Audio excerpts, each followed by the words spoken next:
Hola, bienvenidos a nuestro programa semanal de los martes, organizado por la Asociación Civil Aficionados a la Astronomía Bariloche. Los saludo desde la ciudad de Bariloche, provincia de Río Negro, República Argentina. Nos gustaría que nos comenten desde qué lugar nos están viendo. Les recordamos que se pueden contactar con nosotros de tres maneras: a través del correo electrónico o email astronomia.bariloche@gmail.com. Nos pueden encontrar en Facebook como Aficionados a la Astronomía Bariloche y también por Instagram astronomía-bariloche. En primer lugar, me gustaría presentar a la presidenta de la asociación, Cristina Bottazzi. Hola, Cris. Hola Ale, ¿cómo estás? Y buenas ¿Qué noches a la tal, Cris? audiencia. ¿Cómo estás, Cris? Muchas gracias. Bien, y bueno, presentamos a un panelista de lujo, Javo Fabris. Hola, ¿Qué dicen, Javo. chicos? ¿Cómo les va? Un placer como siempre. Ansioso de esta segunda parte de la charla de Carlos, que uno que ya la vio sabe que es la mejor, así que con mucha expectativa.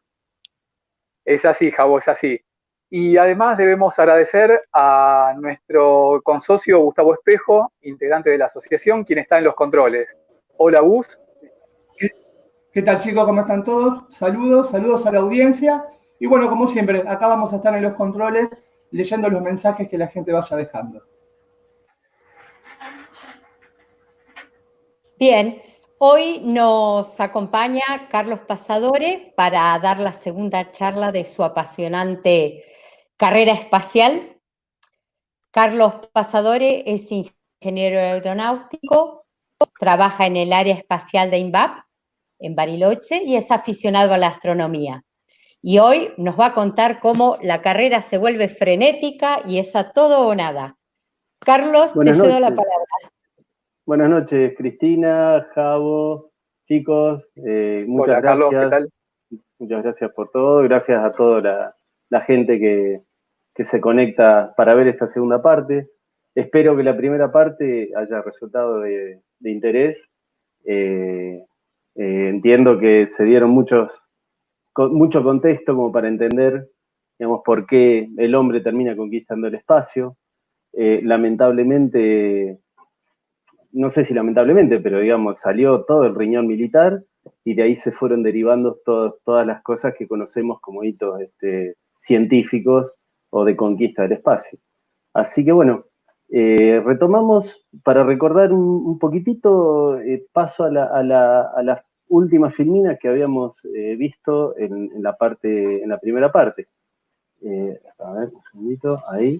Habíamos quedado en que a la NASA se le había pedido, primero, un objetivo que parecía ya casi, no imposible, pero muy difícil de ganar, porque con la perra Laika se había llegado bastante antes al espacio, con una nave de 508 kilos, y se presumía que en breve ya tenían un ser humano orbitando la Tierra. Y los americanos estaban muy lejos de eso, no tenían ni siquiera una organización que pueda coordinar esos esfuerzos. Entonces habían puesto a la NASA a trabajar primero en ese objetivo, y ya era prioritario ese, y el objetivo número 2 se podía pensar en algo así como poner un hombre en la Luna. Para ello se habían pensado en 2 programas encadenados, que era el Mercury y el Apolo, ya pensando a 10 años. Esto es la segunda mitad del año 58. En el medio hubo algunas carreras, o sea, otros desarrollos que no tuvieron exclusivamente que ver con el hilo principal de la carrera espacial, que fue la de básicamente llegar un ser humano al espacio. Una que fue muy interesante fue la de llegar a la Luna. Los que nuevamente pican en punta son nuevamente los soviéticos. Ellos con lo que se les llamó Proyecto Luna, esperen que voy ahí. Proyecto Luna, hacen varias misiones, de las cuales en 15 tienen éxito. En la primera, en enero del 59, o sea, recordemos que en noviembre del 57 vuela Laika, bueno, recién en enero del 59 mandan a la Luna porque tienen que desarrollar una etapa en el R7 que pueda darle una velocidad todavía mayor para salir del pozo gravitatorio terrestre y poder llegar hasta la Luna. Entonces, ese primer intento le erra a la Luna por aproximadamente 2 lunas de diámetro, pero bueno, los soviéticos, ni lentos ni perezosos, dicen que ponen su primer artefacto en órbita solar. El segundo intento, el Luna 2, logran impactar a la Luna. Impactar no estaba mal para ese momento porque todavía no había sistemas para aterrizaje. Logran impactar y fue un gran logro. El Luna 3 fue súper importante porque el Luna 3 era una especie de laboratorio fotográfico con una especie de sistema de fax en el cual logran entrar, hacer que la sonda sea capturada por el campo gravitatorio lunar, pase por detrás, tome las fotos, venga con las fotos y en camino de vuelta las revela y empieza a mandar por señal tipo fax, digamos, como si fuera píxel por píxel, manda las fotos que logra tomar. Así que eso fue un desarrollo realmente importante. Y ya para el año 66 logran hacer alunizaje y toma de fotos, mientras que los americanos, con su proyecto Pioneer, logran armar 10 misiones entre el 58 y el 60, en algunas logran tomar fotografías, después vienen las Ranger y las Surveyor, ya están pensadas con el objetivo de dar apoyo a lo que después sería la misión Apolo, para entender cómo era el terreno y primero sacar fotos. Las Ranger eran sin sistema de aterrizaje también, y las Surveyor ya lograban posarse suavemente, y entender cómo era el terreno, porque no se sabía, o sea, con fotos y a distancia, no se sabía si cuando aterricen las naves tripuladas se iban a enterrar, si iban a quedar inclinadas, si después iban a poder despegar, si un humano iba a poder bajar. Después hubo alguna carrera a Venus, de los cuales nuevamente los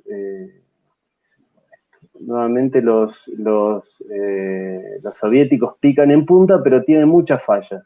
Falla en el despegue, falla en lograr la velocidad de escape, falla. La Venera 3 en el 65 logra chocar en la superficie, y recién la Venera 4 logra transmitir datos de la atmósfera de Venus, pero ya en el 67. Y los americanos, de nuevo de la mano de JPL, con el proyecto Mariner, tuvieron un poco más de suerte, ya en el 62 empiezan a poder enviar datos desde Venus. Marte, bueno, los soviéticos también les fue bastante... Uy, me escucho mi eco. Bueno, los soviéticos les fue bastante mal, también destruidas. La Mars 2, recién en el 71, logran estrellarla en Marte, y la Mars 3 la logran hacer aterrizar. NASA con JPL anduvo con mejor suerte. En el 64 logran sobrevolar, y bueno, y las Viking, famosas, recién en el 75 las aterrizan y mandan las fotos famosas. Y por último, ya los soviéticos no se metieron con el tema de ir a planetas del sistema solar externo, pero los americanos logran las Pioneer, tomar las primeras fotografías cercanas de Júpiter, y las Mariner con las famosas, las que llevan las placas conocidas, las fotos, primero sobrevuelan Júpiter, Saturno, un objeto interestelar, etcétera, con una trayectoria que se apoyaba en la asistencia gravitacional. Y ahora sí empezamos con las carreras de las naves. Básicamente hay como 3 proyectos de cada lado encadenados. Del lado de los soviéticos están las Vostok, que es la que vamos a hablar ahora. Ellos la enganchan con la Voskhod y después la Soyuz.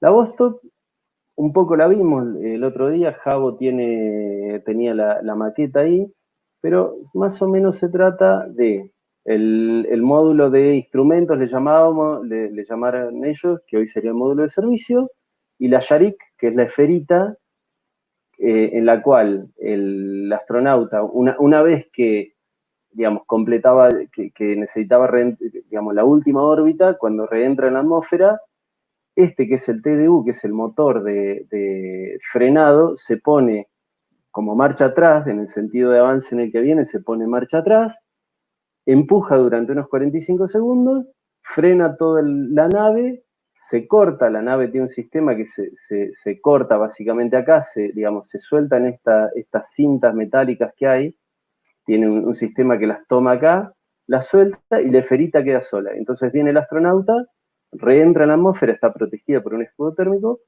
y a los 7 kilómetros se eyecta de ahí el asiento, un asiento que viene tomado de los sistemas de eyección de los aviones soviéticos, y el astronauta cae solo con su asiento con paracaídas. Lo que tenía Jabo es, además de la nave, toda la parte del sistema del motor que ayuda en la última etapa a llegar a la órbita final, a la nave.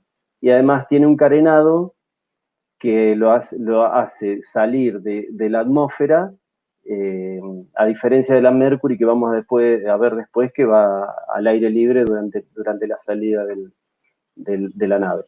Una nave digamos, cuando despega en sus dos partes, casi 5 toneladas, y la mitad cuando está ya reentrando.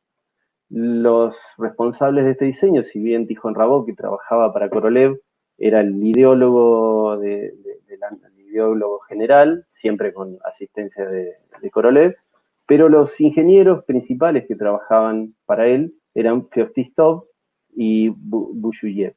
Feoktistov lo vemos, no es de casualidad que lo veamos con traje de astronauta, porque después él vuela en una Voskhod. ¿Cuáles fueron los logros de esta nave? Bueno, a ver. Tuvieron, digamos, en julio del 60, recordemos que Gagarin vuela en abril del 61. En julio tuvieron un fallo durante el lanzamiento, estaban probando con perros, ¿no? Tal como había pasado, bueno, con el R7 con Laika y antes con los R5, que ya lo habíamos contado. Ahora lo que habían hecho es el sistema de vida de la Vostok era una evolución del sistema de vida de Laika y de los R5 que habíamos contado. Entonces, con eso habían armado la Vostok. Bueno, la cuestión que falla durante el despegue, entonces eso los hace dar cuenta Korolev y compañía que tenían que poner un sistema, digamos, así como en las Apolo tenían la torre de escape, el sistema LES, acá no lo tenían. Entonces tuvieron que pensar efectivamente en el sistema de eyección de asientos a través de una escotilla que se abría. Después vino Belka y Strelka. Estas dos perras fueron famosas porque las pudieron poner en órbita y las pudieron recuperar. Esas son las perritas, y es más, las tienen embalsamadas, creo que a Belka la tienen embalsamada en el Museo de Cosmonáutica de Moscú, y eso fue todo un éxito. Después vino el Sputnik 6, o Coral. Coral quiere decir nave, por eso el K siempre tiene algún K metido en el nombre.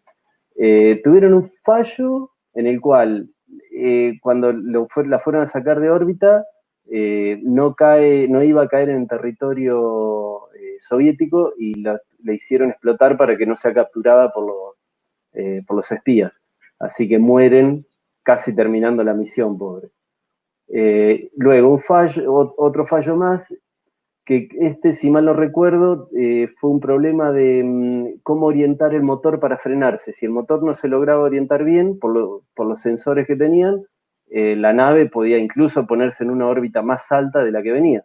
Entonces ahí Korolev estaba con mucho miedo, y ahora les voy a contar cómo era el plan de vuelo, hasta que finalmente tuvieron 2 éxitos seguidos, que son de estas dos perras, Chernushka y Sibiodoshka, y después de esos 2 éxitos, ahí el grupo de la OKB-1, con Korolev al mando, se sienten seguros como para mandar a Gagarin el 12 de abril del 61.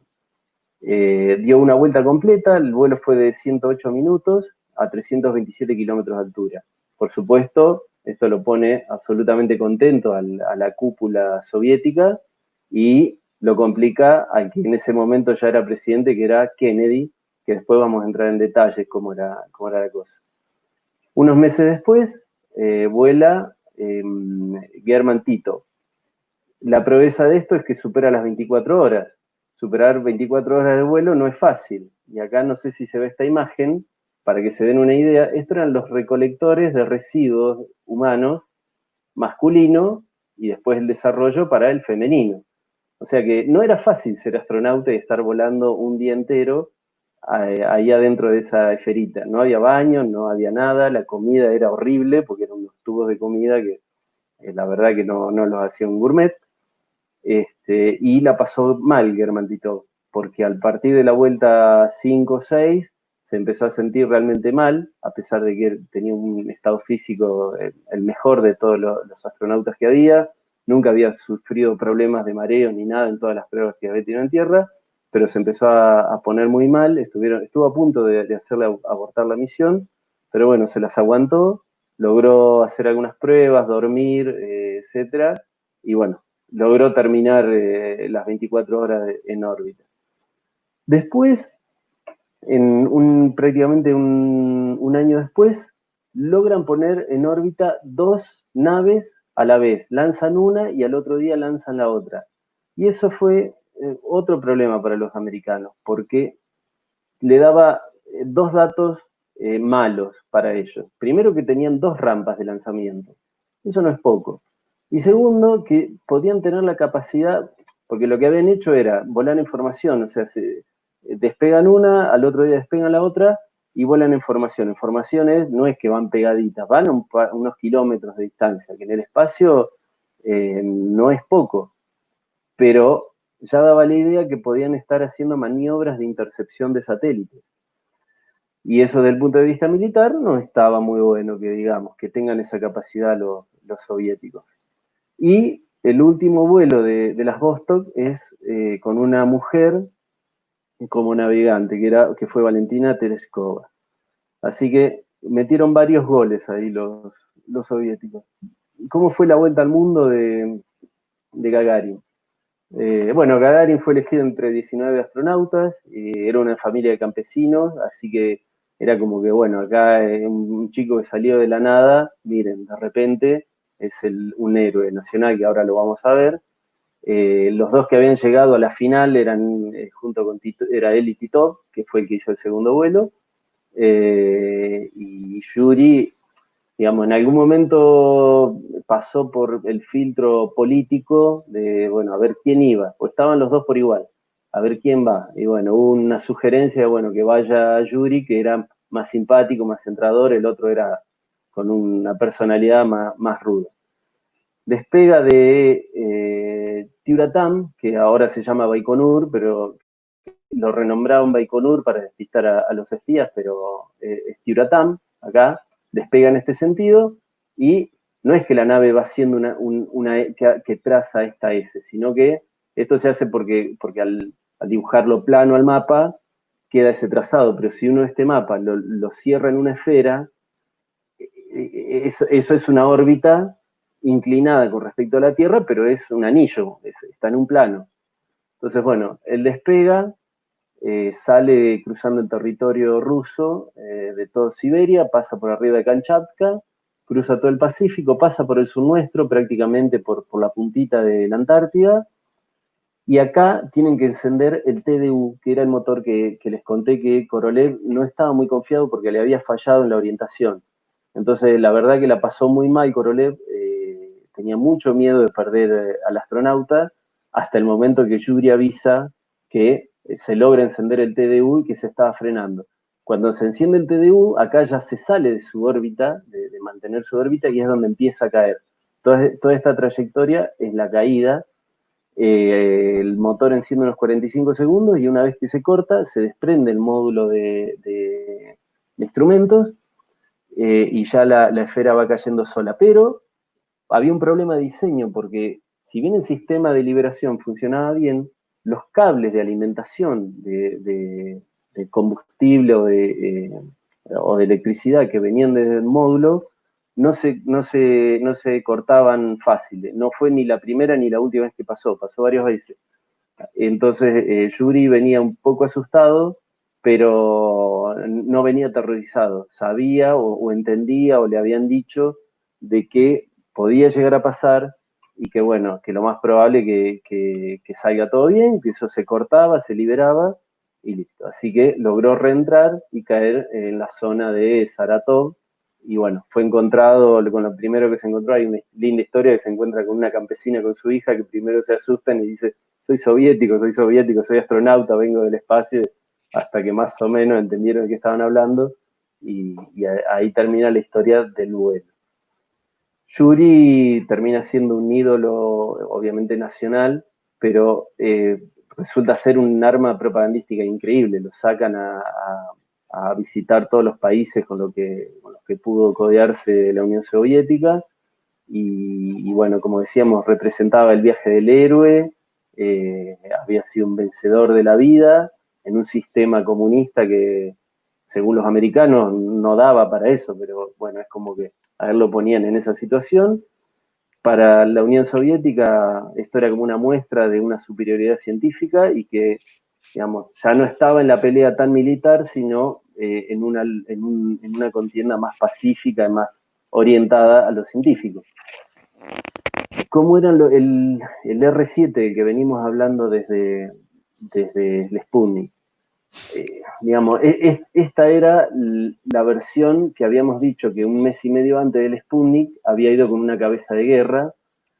Este era el que, acá iba el Sputnik, acá iba el Vostok, que acabamos de hablar, y bueno, después evolucionó al Voskhod, que después lo vamos a hablar, y la Soyuz, y esta, una configuración parecida a esta, es la que hoy todavía se sigue usando, aunque no lo puedan creer muchos, la que hoy todavía se sigue usando para mandar astronautas a la estación espacial. El artífice de esto fue un tal Mishin, que era un ingeniero que había ido a aprender Alemania en la época de cuando se estaba desmembrando Alemania en la Segunda Guerra. Había trabajado para Korolev y era una persona súper capaz, que después es famoso porque le fue mal con el N1, que después vamos a comentar un poquito, pero la verdad que era, igual que Tijón Rabov, era uno de los grandes que trabajaban para Korolev y fue el genio que estuvo detrás como ingeniero detrás de este desarrollo. De parte de los americanos, ellos contaban con la Mercury, que dijimos que se había iniciado al poco tiempo que se crea la NASA. Empieza en junio del 58, el artífice de esto es Maxime Faget, que estaba en el grupo del Langley Research Center. Él venía de la ABRO, de una empresa aeronáutica canadiense, y cuando en el año 52 Von Braun dibujaba en la revista Collier unos aviones puntiagudos con alas para reentrar en la atmósfera, este señor fue en contra de todo eso. Él dijo, o mejor dicho, descansó en unos análisis de un tal Allen que decía, no, para reentrar en la atmósfera tiene que ser un cuerpo romo que lo que hace es generar un frente de onda aerodinámico que hace que el calor de unos 3.000 o 3.500 grados que genera eso quede por delante del escudo térmico para que pueda soportar el calor de la reentrada. Entonces, si ustedes ven acá la nave, el escudo térmico está acá atrás. Entonces, cuando la nave entra, no entra de punta, como uno creería acá, sino que el astronauta entra de espalda. La aceleración la recibe de la espalda, o la deceleración la recibe de la espalda para ir frenándose, y es justamente acá donde tiene el escudo térmico. Los primeros vuelos se hacen en el Reston, eso el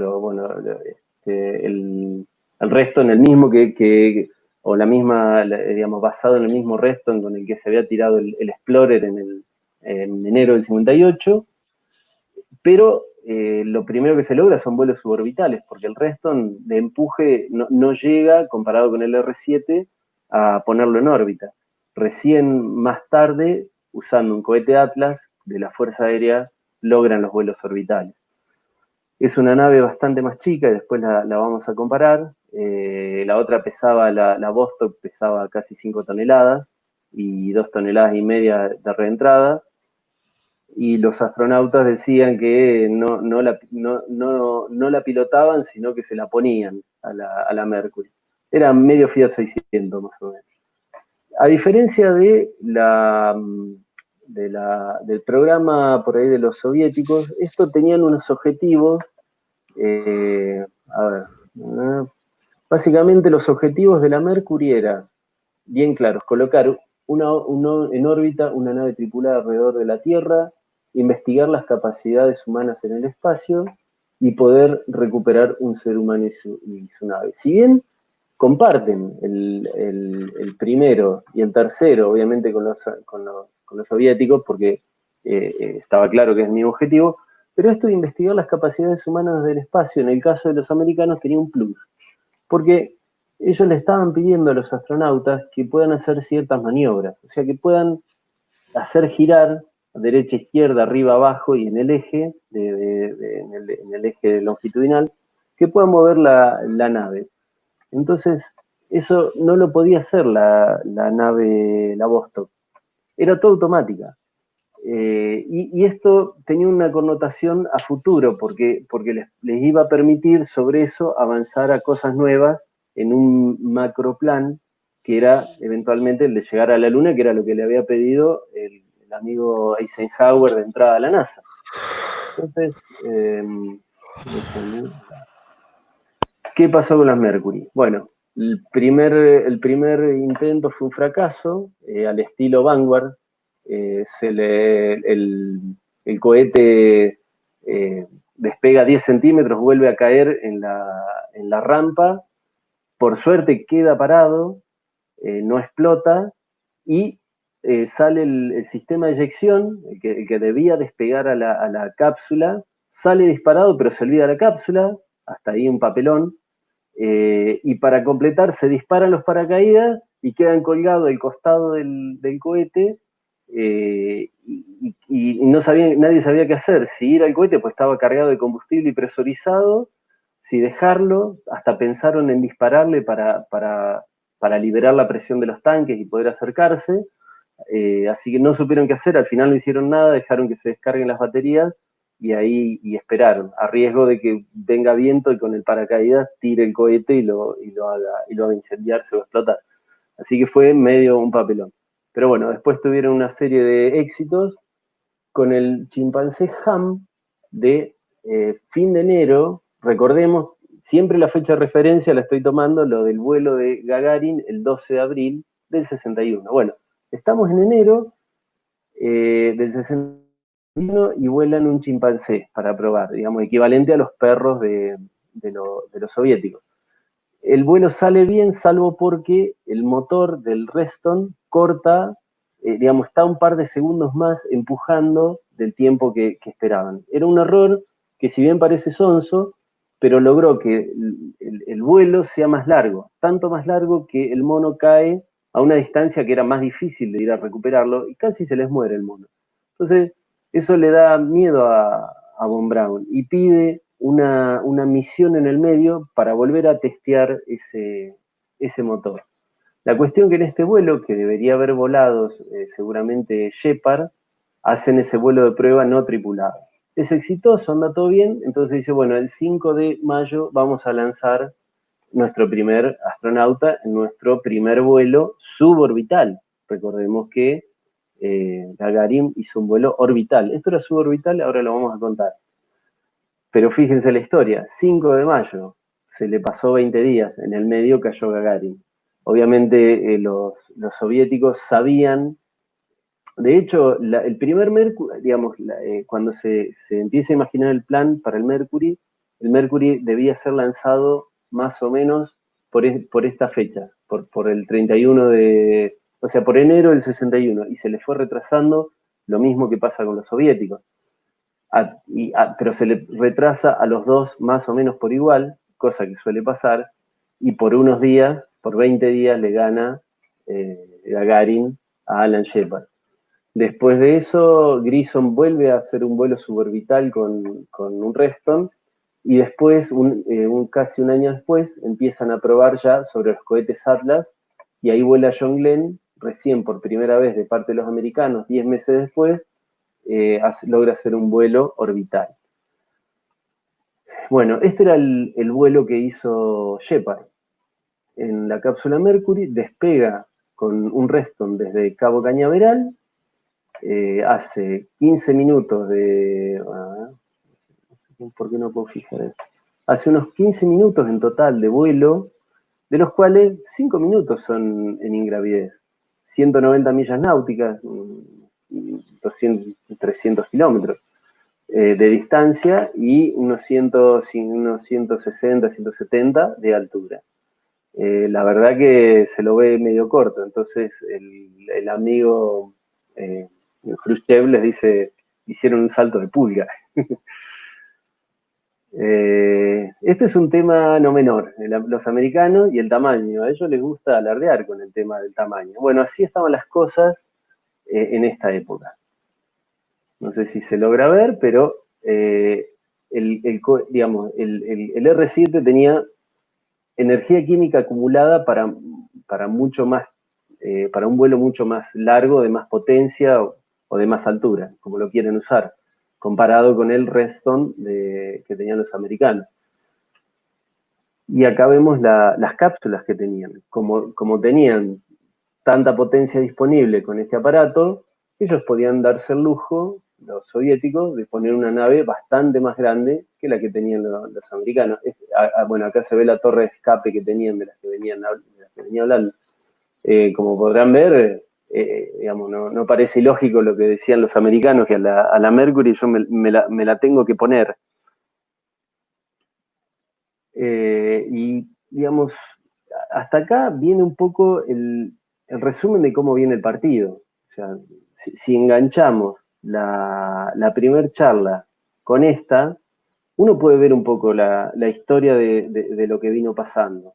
Entonces, y esto resume un poco eso de si yo creo que de que el hombre llegó a la luna o no, bueno, hay que entender toda esta historia. Recordemos que habíamos arrancado con los alemanes haciendo sus B-2, que eran una especie de bomba autopropulsada. En vez de tener que lanzarla de un avión, de un bombardero, era como una bomba que tenía su propio motor. Por otro lado, los americanos estaban trabajando en algo, sobre todo en cohetes de combustible sólido. Ellos, el JPL había arrancado trabajando para sistemas de apoyo en aviones, digamos, boosters, para hacer que los aviones puedan despegar en pistas muy cortas.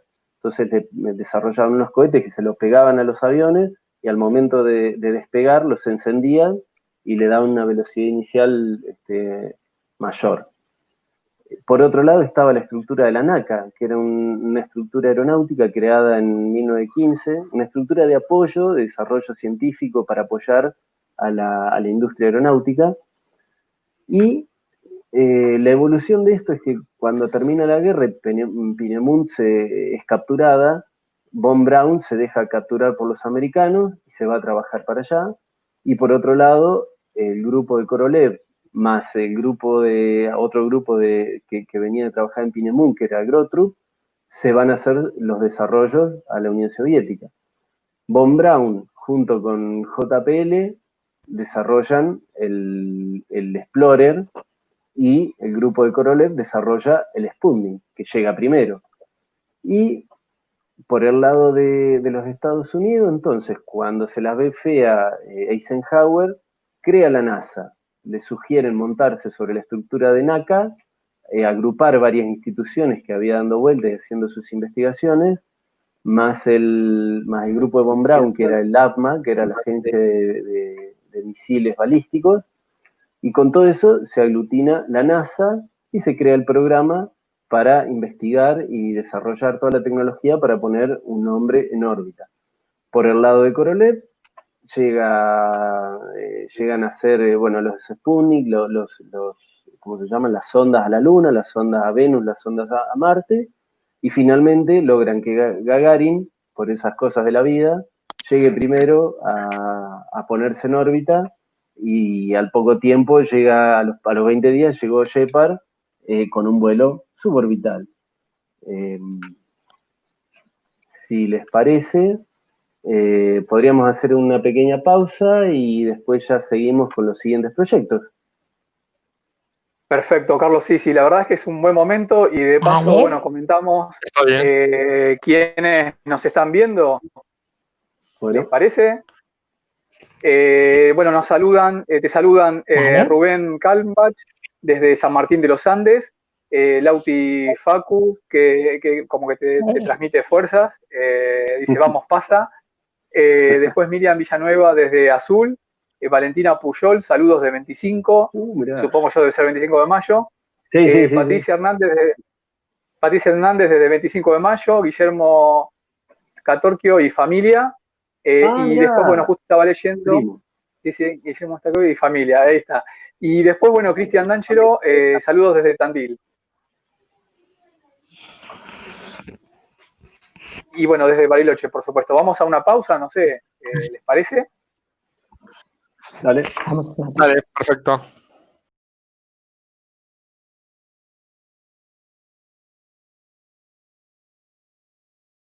Estamos en vivo, muchachos. Qué lindo, Carlos, escucharte como sabés, ¿eh?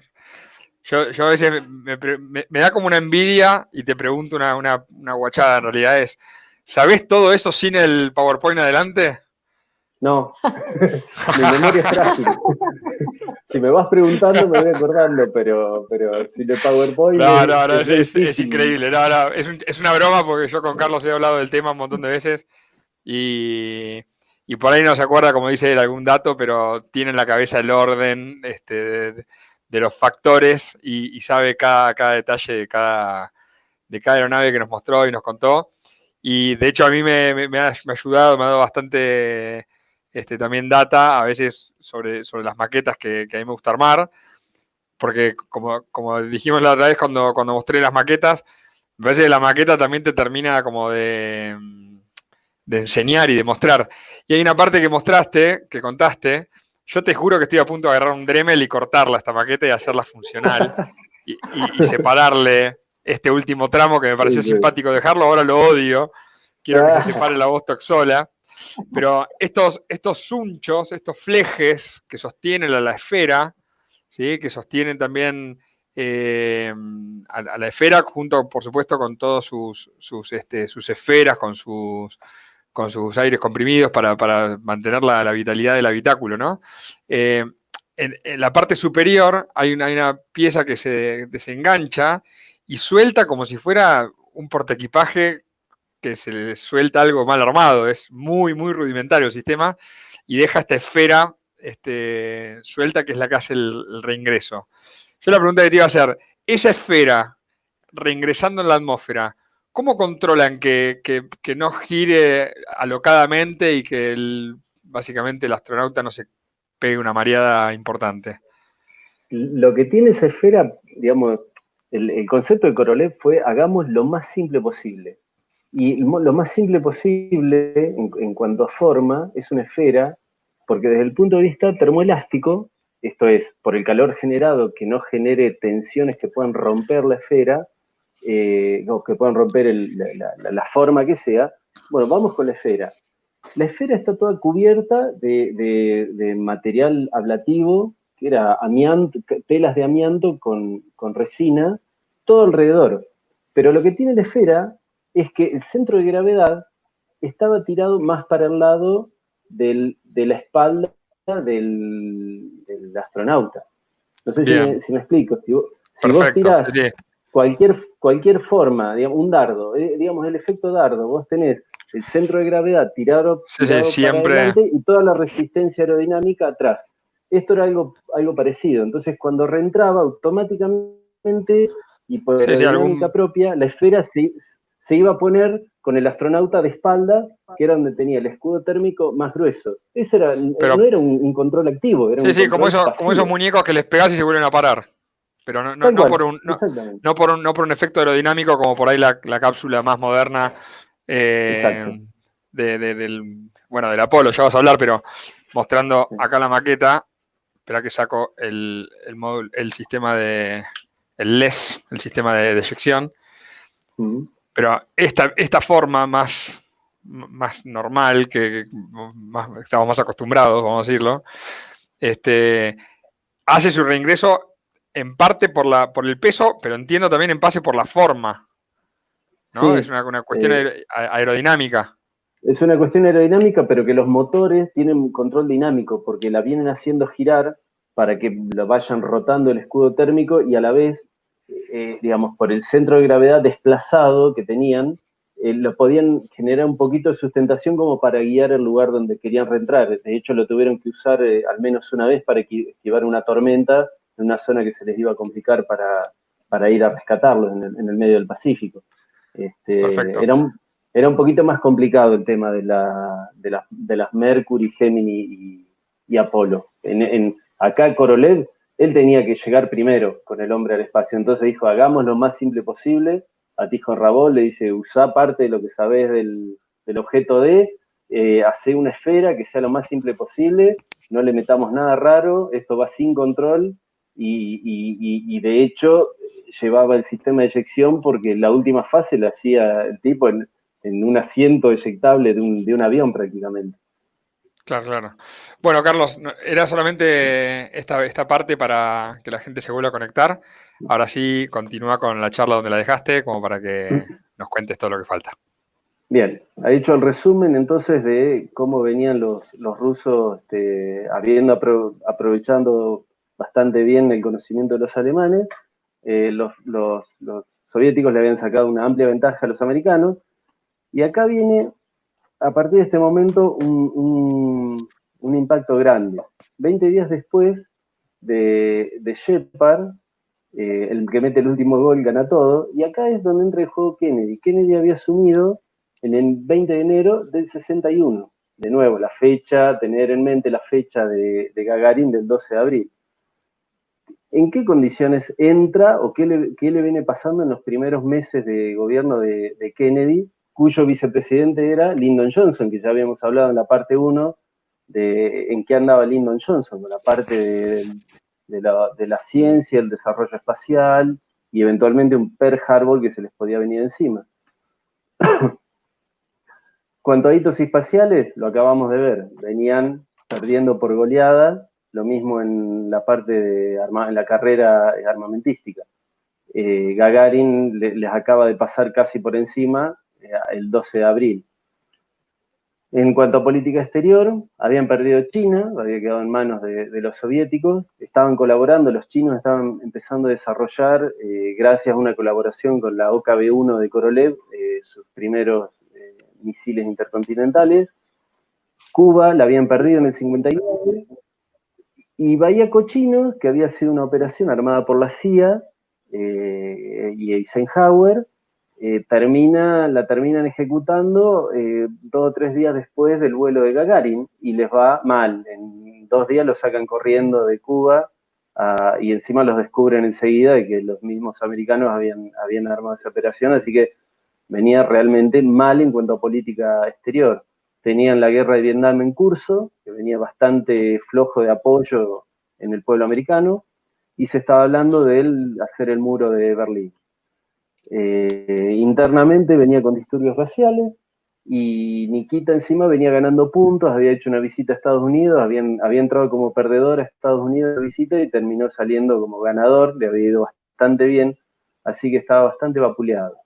Para colmo, por esa época, y de acuerdo a cómo venía el avance de los soviéticos en cuanto a los lanzadores que tenían, las sondas que estaban mandando ya a la Luna, estaban pensando, yo tengo una revista ahí del año 62, y están pensando que seriamente, en 5 o 6 años, los soviéticos estaban poniendo un hombre en la Luna eventualmente. Entonces, el 20 de abril, esto es, si ven acá, desde el 12 de abril estamos hablando de una semanita después, y todavía Shepard ni siquiera había hecho su vuelo suborbital. Kennedy, que no era para nada del palo de las grandes proezas ni espaciales ni nada, sus problemas eran políticos, su problema era básicamente estos de acá. Eso eran sus grandes problemas, no quería saber nada con el espacio. Lo que él quería era ganarle de alguna forma a los soviéticos porque los estaban vapuleando. Entonces tenía que negociar entre su política exterior, su apoyo interno y el presupuesto. Y en general, como todos sabemos, el contribuyente americano apoya esto, no apoya, entonces el camino que tenía que transitar ahí, Kennedy, era ese y no tanto lo del espacio. Entonces, se ve que habla primero con Lyndon Johnson y después vía un memorando, le dice, acorde a lo que hablamos, quiero que me hagas una especie, un relevamiento de en qué estamos en el tema espacial. ¿Tenemos chances de batir a los soviéticos poniendo alguna estación espacial o algún vuelo alrededor de la Luna o por un cohete que aterriza en la Luna o por un cohete que vaya a la Luna y traiga un hombre de vuelta? ¿Hay algún programa, algo que pueda hacer un efecto dramático, le dicen ellos, pero de un impacto que realmente podamos demostrar lo que somos? ¿Cuánto sería el costo adicional? Estamos trabajando a las 24 horas del día en los programas existentes. Si no es así, ¿por qué no? Y si no, ¿qué recomendaciones me puede hacer para acelerar? Después, bueno, con respecto a los desarrollos de los cohetes, ¿qué estamos haciendo? Estamos haciendo nuestro máximo esfuerzo, estamos obteniendo los resultados necesarios. Le pedí a Jim Webb, que era el administrador de la NASA que pone Kennedy cuando él asume, a un doctor Weisner, al secretario McNamara, etcétera, y otros para que lo asistan y me traigan una respuesta. Lyndon Johnson vuelve a la semana con una respuesta con todo eso, y después de charlar, obviamente, principalmente la NASA y todos los responsables, Siemens, Von Braun, todos ellos, dicen, bueno, una estación espacial, que es la primera pregunta, un laboratorio en el espacio, dice, la verdad que nos van a volver a ganar los rusos y vamos a volver a pasar un papelón. Por otro lado, dentro del plan que habíamos visto de Von Braun, otra opción era Marte, pero eso ya se veía como muy difícil, tanto para los soviéticos como para ellos mismos. Entonces, había serios riesgos de no poder cumplir con eso. Lo de la Luna puede ser. De hecho, en abril del 61, y tal como habíamos visto antes, ya se había empezado a hablar dentro de la NASA de cómo sería la forma de llegar, qué lanzadores necesitaríamos. Los Saturno, que al principio le había pedido a ARMA, bueno, la NASA en algún momento les dijo, bueno, ya que ARPA no los va a necesitar, sigámoslo, vos, Von Braun, seguí desarrollándolo porque por ahí lo necesitamos nosotros. Entonces, ya estaba medio charlado lo de la Luna, que algo se venía haciendo y algo era posible. Entonces, esa fue la respuesta. Vamos con lo del hombre en la Luna. Y ahí es cuando, el 25 de mayo del 61, digamos, hacía 20 días que había saltado Shepard, por eso lo de 20 días después de Shepard, es cuando Kennedy en el Congreso americano, en la sesión de inauguración, creo que era la inauguración de las sesiones del año, no recuerdo bien, es cuando él, para pedir presupuestos para la NASA, da ese discurso, que no fue el más famoso, que Estados Unidos debería comprometerse a lograr el objetivo antes de que termine esta década de aterrizar un hombre en la Luna y devolverlo a salvo. El discurso más famoso de él fue en la Universidad de Rice, en el año 62, que es cuando él da, digamos, en la Universidad de Rice es donde después, a partir de la Universidad de Rice se funda el Centro de Vuelos Espaciales de Houston, que es el famoso, cuando menciona, elegimos ir a la Luna esta década y hacer otras cosas, no porque sean fáciles, sino porque sean difíciles. Pero, digamos, todo esto nace en abril y mayo del 61 y gracias al consejo de Lyndon Johnson, que era el que estaba en estos temas. A ver si... ahí. Bueno, un tema de presupuestos que mencioné. Kennedy habla en el 61. Esto es el Producto Bruto Interno, digamos, el porcentaje del Producto Bruto Interno destinado a la exploración espacial. Entonces, si ustedes ven acá, año 61, y rápidamente crece, porque bueno, se viene todo lo que es el diseño de toda la serie Saturno, más toda la compra de propiedades y toda la creación de todas las instalaciones, tanto de pruebas como de centros de control. Entonces acá van a ver todo el pico, con toda la preparación de todo el proyecto Apolo, más los Géminis que tenían que tener en marcha, que ahora los vamos a contar por qué. Y bueno, después a la Luna se vuela en este periodo, o sea, entre fin del 68 y fin del 72. Y ya después la cosa empieza a decaer en favor de otros proyectos menos espasmódicos y costosos, como el lanzador espacial, y acá ya se aplana más la curva. También se puede ver que, digamos, la NASA compra o pide hacer 15 Saturno 5, y acá es donde corta. Una vez que ya se cumplen los objetivos buscados, no se fabrican más que esos 15 Saturno 5. Vale la pena destacar qué pasó con el poderío industrial americano, porque esto también da una idea del porqué de las cosas. Bueno, por un lado, NASA se tiene que encargar de administrar una enorme cantidad de los fondos que acabamos de ver recién, y bueno, es quien verifica y todo lo que debe ser enviado al espacio, con todas las cosas previas, como maquetas, sistemas de todos los tipos de apoyo.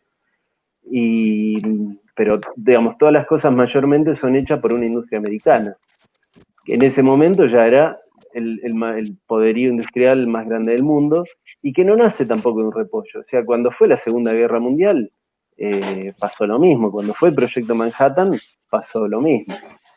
También hay algo que es una lección para todos, y es que cuando se propone un plan de esta magnitud, todos se encolumnan detrás de un objetivo. Aparecen grandes figuras, no eran solamente Von Braun de un lado, Korolev del otro, sino que había mucha gente súper capaz, como Gene Webb, que era un tipo que no venía del desarrollo científico espacial, era un administrador que venía, creo que, de la industria electrónica. Y sin embargo se cargó a cuestas. Bueno, hay una serie que es muy interesante, que la vean, que es de la Tierra a la Luna, que en un momento cuando Kennedy anuncia en el discurso en el Congreso, si bien obviamente ya lo habían charlado antes y le dijeron, bueno, sí, podemos ir a la Luna, pero es como que Gene Webb dice, y lo dijo, onda que no creímos que fueran a tomar la decisión de ir a la Luna, y sin embargo lo hicieron. Yo renuncio, que algún otro tome el cargo. O sea que la verdad que hubo gente que se tuvo que cargar a cuesta un proyecto increíble, gente muy importante, que fueron los grandes cerebros. 500 empresas trabajaron básicamente, junto con laboratorios y laboratorios científicos, corporaciones aeroespaciales, que trabajaban directamente para la NASA, pero también subcontrataban otras empresas más pequeñas. En total, 400.000 personas trabajaron en todos los niveles. Y bueno, y la NASA, que tiene que aprender a gestionar grandes proyectos de este tipo. En cambio, en la Unión Soviética era distinto, no había una institución así como la NASA, había consejos científico-técnico, había digamos, ministerios de defensa, departamentos, pero no había una NASA que nuclee, se ponga de acuerdo en algo, y una vez que se pone de acuerdo, bueno, vamos todos para adelante, el que no le gusta, chao, pero el resto vamos todos para adelante. Acá estaban las oficinas de diseño, entonces, por ejemplo, Glushko, Korolev, Chelomey, que empieza a aparecer a principios de la década del 60. Chelomey se pone a la par de Korolev, con la ventaja de que Korolev no quería trabajar con combustible sólido, y los militares sí querían trabajar con combustible, que sus misiles sean de combustible sólido, porque el problema del combustible líquido que trabajaba Korolev, tardás un cierto tiempo en cargar los tanques y alistar el misil para responder a un ataque. Entonces, el combustible sólido vos lo podés dejar al misil en espera, cargado, y casi simplemente apretar un botón lo tenés despegando. Entonces, Chelomey era un matemático, un ingeniero que había sabido a lo largo de los fines de la década del 50 plantear un esquema distinto, y él lo supo acomodar mejor a los requerimientos militares. Entonces se había vuelto un competidor serio de Korolev. Khrushchev tenía onda con los dos. Para colmo, el hijo, Sergei, quien está por aquí, trabajaba en la oficina de diseño de Chelomey, que era la OKB 52. Entonces, Khrushchev medio que le daba trabajo a los dos, a ver quién me presenta esto, pero él iba bien con los dos. Glushko, que había empezado a trabajar con Korolev, ya él en algún momento se da cuenta que los combustibles líquidos digamos, y los motores que él le había desarrollado para el R-7 ya debía pasarlos a la historia porque los militares estaban pidiendo combustibles sólidos. Entonces él se va a trabajar con Chelomey. Entonces, para que se den una idea, pinté en verde los que tenía buena onda y en rojo los que teníamos la onda. Acá la cosa no iba, y por supuesto entre Korolev y Sergei y Chelomey no había onda porque eran competencia mutua. Por otro lado, estaban los grandes filtros, digamos, estaban los ministros de Defensa, en ese momento, por ejemplo, Ustinov era la Comisión Industrial Militar. Después estaba un centro de desarrollo a cargo de Keldysh, que ya lo habíamos visto, que era un matemático, que había trabajado para los misiles de crucero a pedido de Stalin, que en ese momento trabajaba para el NI-4. Después estaba de la parte política un tal Kozlov, algún Mozorín de otro centro de desarrollo científico que había quedado de antes, y otra miríada de funcionarios. Y acá cada jefe de diseño tenía su contacto político, no solamente con Khrushchev, sino con todos los que filtraban, le filtraban información a Khrushchev o te habilitaban o no de los determinados proyectos. Y depende con quién pegabas onda, tu proyecto caminaba más rápido o más lento o se detenía. Entonces, de nuevo, flecha verde para cuando hay onda, flecha roja para cuando no hay onda. Ustinov se llevaba bien con Korolev, no se llevaba bien con Chelomey. Keldysh se llevaba bien con Korolev, no con Kozlov, al revés. Entonces, digamos, esto es para que se den una idea, cuando uno empieza a trazar qué era lo que tenía que hacer, había que andar digamos, había que saber a quién tocar y dónde tocar para hacer que tu proyecto avance. Y encima de esto, como ya vimos, lo vamos a ver ahora, Khrushchev en algún momento le hacen dejar el cargo y entra Brezhnev. Todo esto se pone pata para arriba, se baraja de nuevo, y algunos que estaban se van, otros que estaban por el medio suben, como Ustinov y Keldysh. Entonces, estrellas en ascenso como Chelomey caen, se les toman los proyectos que sí creía que podían servirle y pasan a Korolev. Así que no era... si bien al principio le fue bien a los soviéticos con esta forma de trabajar, porque Korolev empujaba, tenía sus contactos y lograba meter sus proyectos, ya después no iba tan sobreseguro como sí lo pudo hacer la NASA. Esto fue para mí el factor más importante porque los soviéticos se les enreda el paracaídas y no llegan a seguirle el paso a los americanos. En un momento, un dato que yo no tenía, el presidente Kennedy, después de la famosa resolución pacífica de aquella crisis de los misiles en Cuba, en octubre del 62, ahí un poquito las relaciones con los soviéticos se calman un poquito. Y en paralelo, cuando vimos la curva del presupuesto de los americanos, veía que eso se estaba disparando bastante. La opinión pública, bueno, vamos todos a la luna, qué sé yo, pero cuando había que poner la plata, no siempre tenías a toda la gente a favor. Entonces, ahí donde Kennedy tenía que caminar en una cuerda un poquito floja. Entonces, en un discurso en septiembre en la ONU, Kennedy llamativamente propone a la Unión Soviética una misión conjunta a la Luna.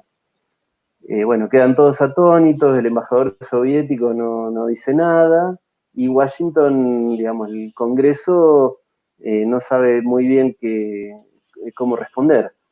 La cuestión que 2 meses después Kennedy es asesinado y Lyndon Johnson sigue con la idea original de para adelante. Él era más de, no sé si de ir a la guerra es la palabra, pero sí seguir la carrera espacial y la confrontación. Lo llamativo de esto es la visión de Kennedy, porque, bueno, después vamos a ver el Apolo-Soyuz y una operación fallida de ensamblar las dos estaciones espaciales, que finalmente, muchos años después, lo que fue el transbordador espacial fue pensado con la idea de hacer trabajos internacionales, y muchos años después del transbordador aparece la Estación Espacial Internacional. Así que es un poco llamativo, pero ya Kennedy en el 63 estaba planteando una misión conjunta a la Luna. Después de la Vostok, viene algo que se llamó la Voskhod. No es muy conocida. Era la Voskhod era, de nuevo, los americanos están viniendo con la Gemini. La Gemini era una cápsula biplaza, era una Mercury. No era una Mercury, era una adaptación un poquito más grande, la habían hecho un poquito más grande con la tecnología parecida a la Mercury, pero habían dado un salto evolutivo para tratar de llegar a la Apolo. Pero los soviéticos, en particular Korolev, dicen, no, esta vez tampoco nos van a ganar.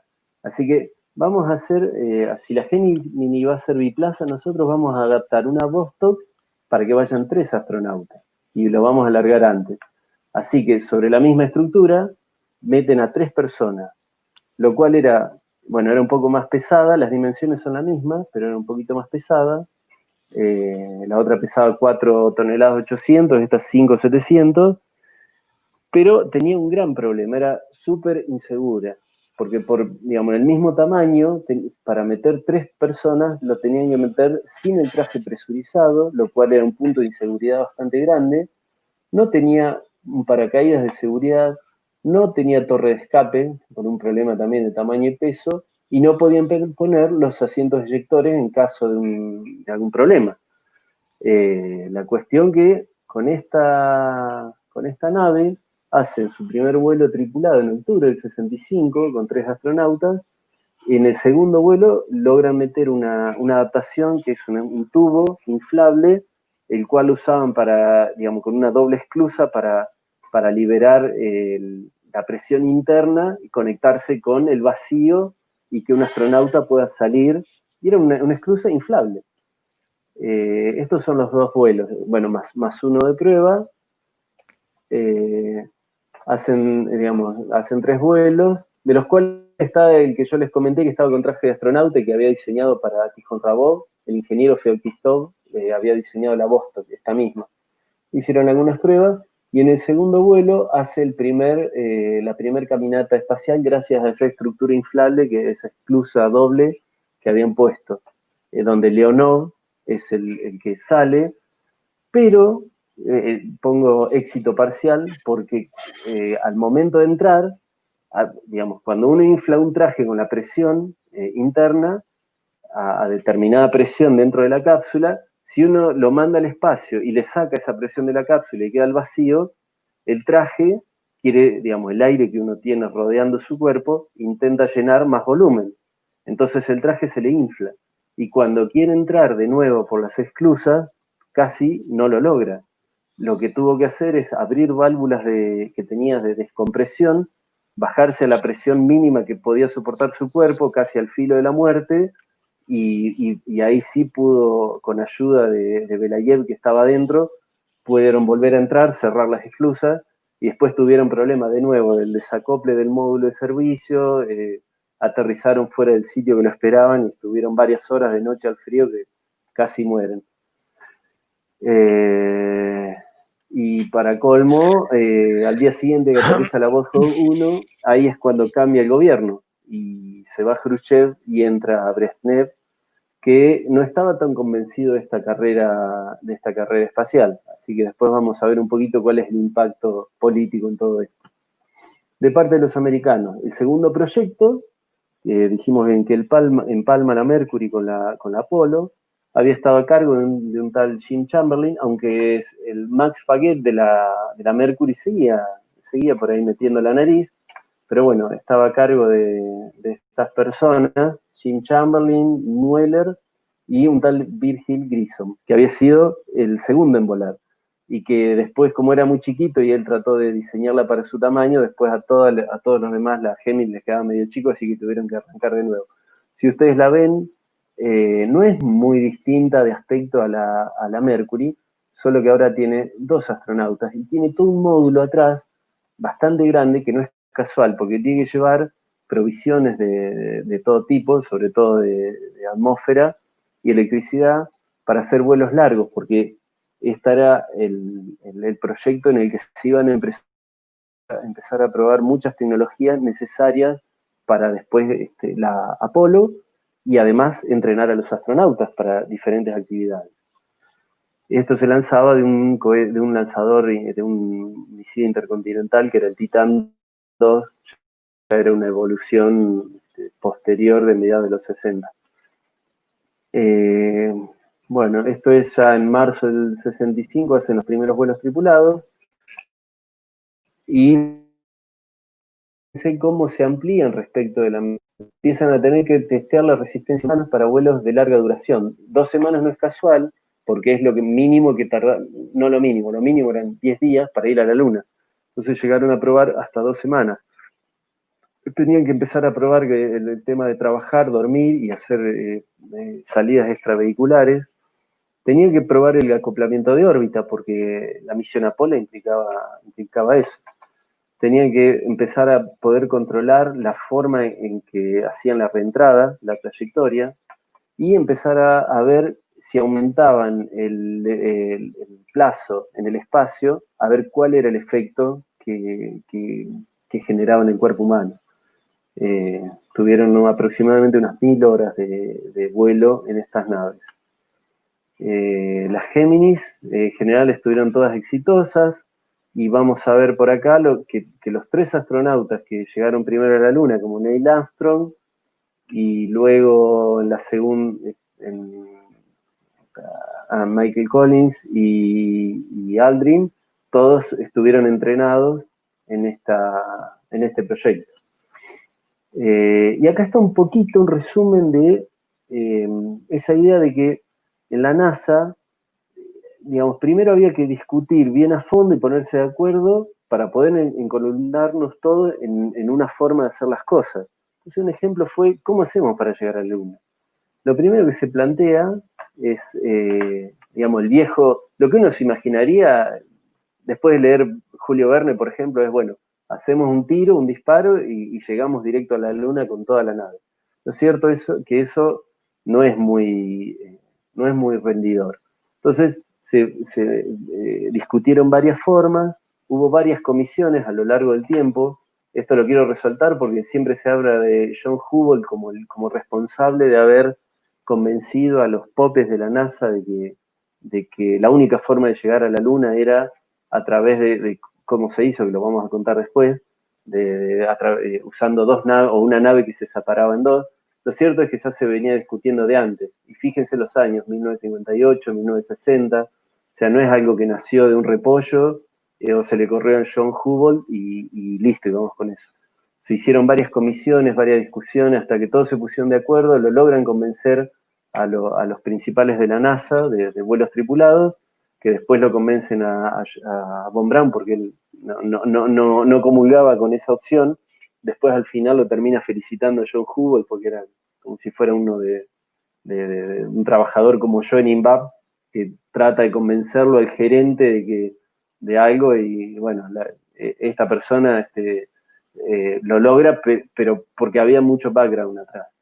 En noviembre del 62 Jane Brown toma la decisión, y ahí sí es cuando todos, digamos, al tomar esta decisión es cuando todo el proyecto se empieza a encolumnar, porque si uno no puede decidir con qué esquema llega a la Luna, no puede terminar de diseñar nada, no puede avanzar. ¿Qué más? Bueno, acá se ve un poco el esquema que les contaba. Estas naves van unidas, digamos, el módulo lunar, que acá está puesto parado casi como aterrizaría, va dado vuelta y puesto al revés. No sé si Javo tendrá alguna maqueta por ahí, pero va dado vuelta y acoplado en esta punta, que es una esclusa por la que pasan los 2 astronautas. 2 de los 3 pasan a este módulo, y es acá donde ellos van pilotando la nave al momento de aterrizar. Ahí está, ahí lo está mostrando Javo. Bueno, Ahí lo está mostrando y así es como quedan, y digamos, en esa configuración es como viajan hacia la Luna. Ahí es cuando los separa, es cuando queda Collins en el Apolo 11 y se rompió la maqueta. ¿Qué pasó? Queda Collins en lo que le queda en la mano, que es la cápsula, y la otra parte es la que usan para aterrizar. Bueno. Acá estoy, ¿eh? Ahí salió. ¿Se me fue el audio? Claro, ahí está. Ahí te lo muestro. Ahí estás. En ese momento pasan. Esta es la parte que se desacopla. Exacto. Esta luniza. Collins queda en órbita. Después se reencuentran y pierde esta parte y queda ya directamente conectada. Exacto. Bien. Bueno, el desarrollo se inicia en julio del 60. Y esto es interesante porque recordemos que Kennedy habla en mayo del 61 en el Congreso. Entonces, ¿qué nos dice esto? Que no es que habla Kennedy y salen todos corriendo a diseñar algo con lo que podamos llegar a la Luna y ganarle a los soviéticos. Esto se venía cocinando de antes. De hecho, por ejemplo, los motores cohetes que van debajo del Saturno V, que son los F1, eso era un proyecto que venía del año 1955, venían trabajando ya la Rocketdyne, que era los que más sabían de los que hacían en general todo este tipo de desarrollos. Este gran motor ya se había empezado a hacer los primeros bosquejos en el año 55. Entonces, digamos, una de las cosas que quiero contar es eso. No es que Kennedy da el discurso y de repente o milagrosamente, ¿cómo puede ser que en 8 años, 9 años, estamos en la Luna? No pasa eso. Pasó todo lo anterior.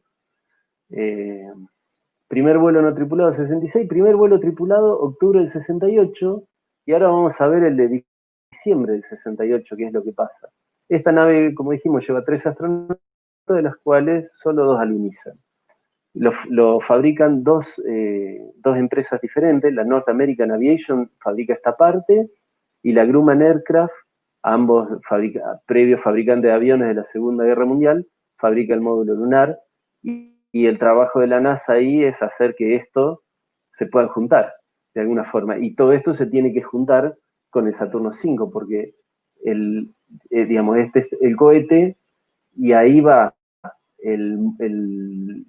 esta parte va ahí arriba, y acá en este cono de abajo va esta parte, va metida de adentro. Entonces, el trabajo de la NASA era testear por separado, después testear todo junto y que todo funcione correctamente y lograr esa nave completa.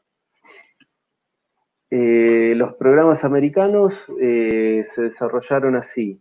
Hubo algunos vuelos de prueba primero, y cuando se estaba preparando la primera misión tripulada de órbita terrestre, tuvieron un problemón, que fue que se incendió a principios el accidente lo tuvieron en enero del 67, donde Gus Grissom, Edward White y Roger Chaffee fallecen en la rampa de lanzamiento, con el cohete descargado, no tenía combustible, nada, pero estaban haciendo pruebas de comunicación, y ocurre un incendio por algún problema en el cableado, y que la atmósfera dentro de la cápsula era de oxígeno puro, y cualquier cosa que sea inflamable y con oxígeno puro es prácticamente explosiva.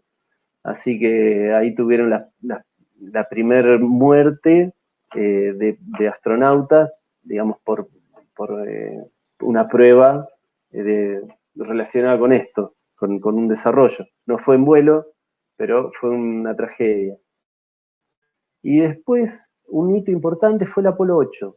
El Apolo 8 viaja, 21, no, esto está mal, es en diciembre del 68, y hacen su primer vuelo tripulado que se logra escapar de la gravedad terrestre. ¿Sí? Vuelan hasta la Luna, dan una vuelta por atrás y regresan a la Tierra. Y este vuelo fue un poco raro porque la NASA se decide en medio de urgencia hacerlo porque ven que los rusos un par de meses antes habían logrado volar una nave de ellos hasta con tortugas. Entonces salieron como pudieron, no podían dejar que después de la tortuga venga un ser humano y les vuelva a arrebatar el trofeo.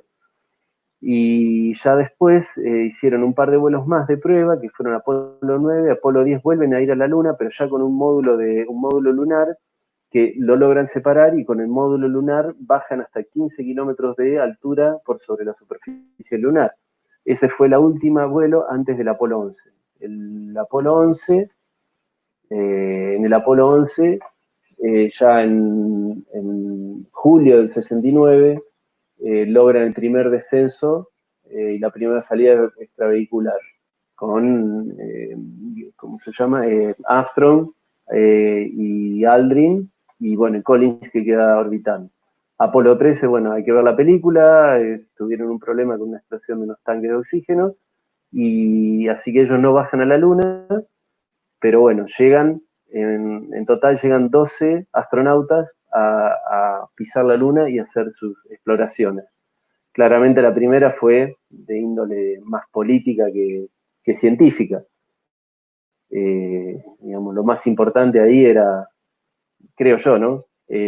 Clavar la bandera americana y mostrarle a todo el mundo que en esta revancha que había surgido a partir de todas las cachetadas que le habían pegado a los soviéticos, que esta revancha la iban a ganar ellos, y que lo estaban haciendo. ¿Se acuerdan de la parte 1, la lluvia sucia? Bueno, los alemanes de alguna forma lo lograron sobre Nueva York.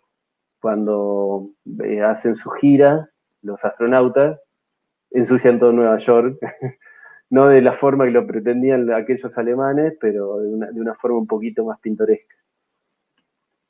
Después hubo algunas cápsulas de Apolo destinadas a otras misiones, ya posteriores ya una vez que se abandona el programa lunar, que ahora le vamos a contar qué fue lo que pasó, pero de las Apolo se siguieron algunas misiones, más que nada para las estaciones espaciales Skylab, y después se usó una para un acople que se hizo, más que nada político, entre una cápsula Soyuz soviética con una Apolo de los americanos.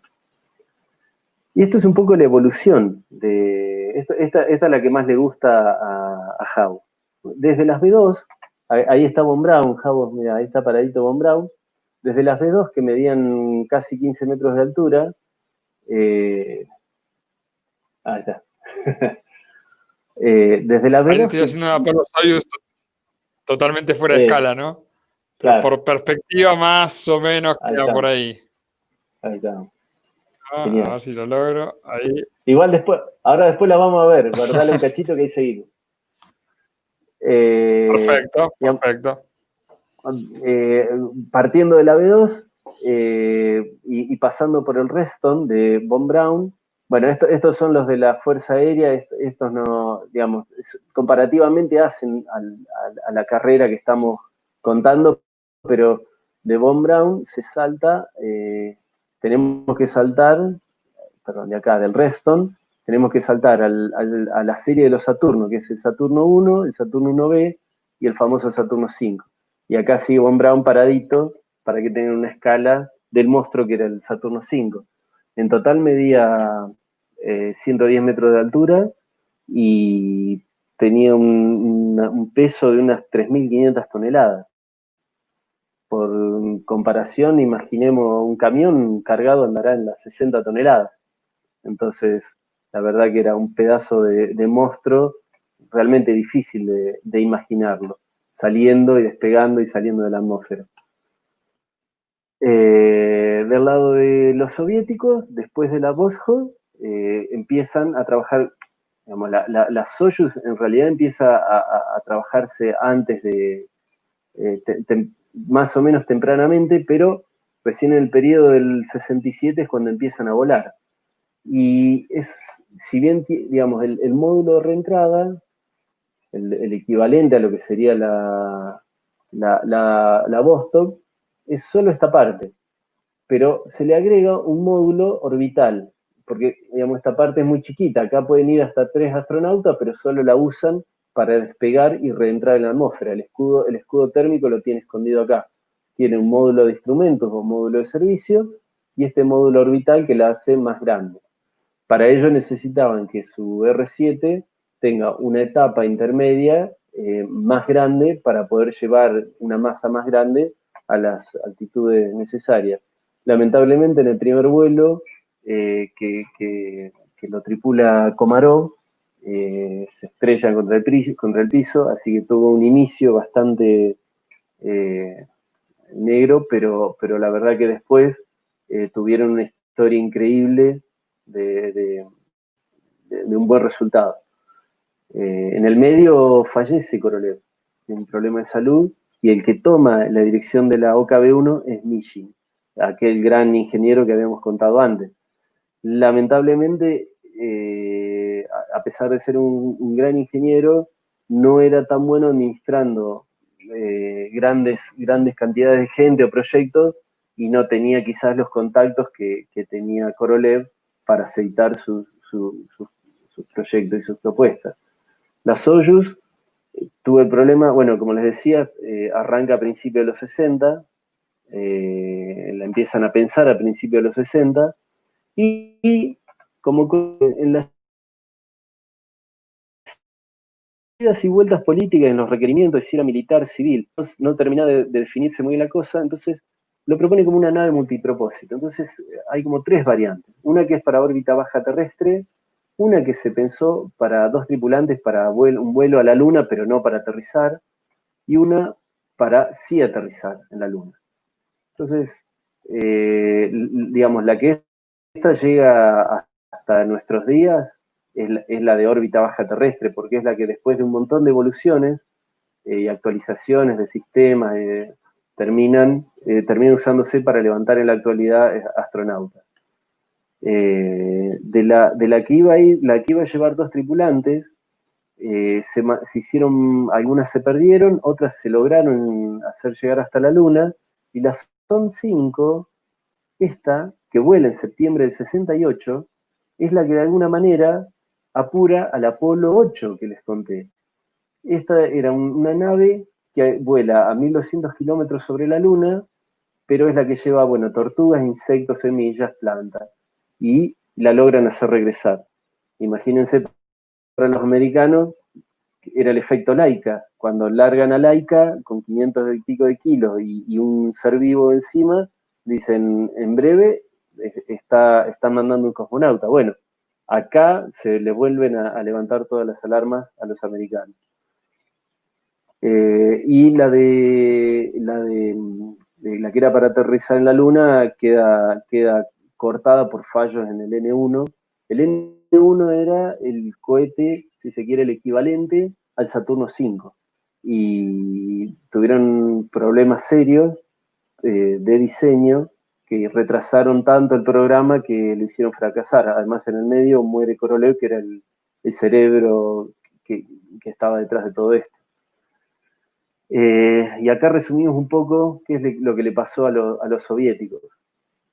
Lo primero que les pasa era que cuando Kennedy dice que van a ir a la Luna, los rusos no apuestan a que fueran a llegar. No les creen, dicen, no, vienen muy atrasados, nos quieren apurar, no van a llegar. Las rivalidades entre las OKB ya las contamos, cada proyecto dependía de sus contactos políticos. En el medio se mete Chelomey con un plan para hacer un vuelo circunlunar, con su desarrollo, que era un cohete que lo había propuesto para los militares, pero que él internamente sabía que iba a ser lo iba a poder usar para sus proyectos científicos. A Korolev le aprueban el N1, que dijimos que era el equivalente al Saturno, con el fin de levantar una estación espacial que era el equivalente o la competencia de las MOL, que eran unas estaciones de espionaje. Si ustedes miran, acá sería una especie de Gemini con su módulo, con un gran telescopio. Fíjense que esto que tiene acá es un gran telescopio y no era para observar las estrellas, obviamente, era para mirar para abajo y espiar a los rusos. Y además, el N1 iba a servir para eventualmente ir a Marte, que ese todavía no lo habían abandonado. Ese era un objetivo que Korolev nunca abandonó. Le interesaba más que la Luna, en realidad, pero bueno, era más difícil. Glushko y Korolev se pelean con respecto al combustible, esto recién lo contamos. Entonces Glushko se va a trabajar para Chelomey y Korolev lo llama un tal Kuznetsov, que era alguien que desarrollaba motores aeronáuticos, o sea, turbinas básicamente, y resuelve el problema con un motor que era chico, pero era muy eficiente. Aún así, necesitaba el N1 30 motores, cuando el Saturno V con 5 motores se arreglaba. Y esto de los 30 motores era un problema, hacerlos poner de acuerdo para que trabajen juntos. Eso fue parte de lo que generó la falla en el N1 y los saca de carrera a los soviéticos.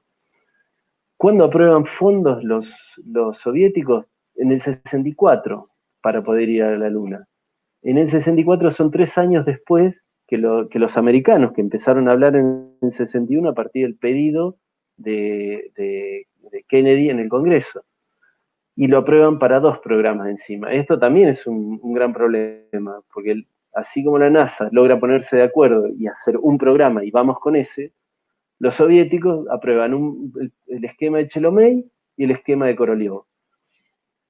Cae Khrushchev y junto con el Chelomey. Entonces Keldysh dice, bueno, está muy bien el plan de Chelomey, pero chau, te vas, y lo dejamos todo en manos de Korolev. Con Brezhnev el presupuesto lo reduce, no estaba convencido de gastar tanta plata en esto, en eso coincide con Kennedy, lo gastó pero a regañar.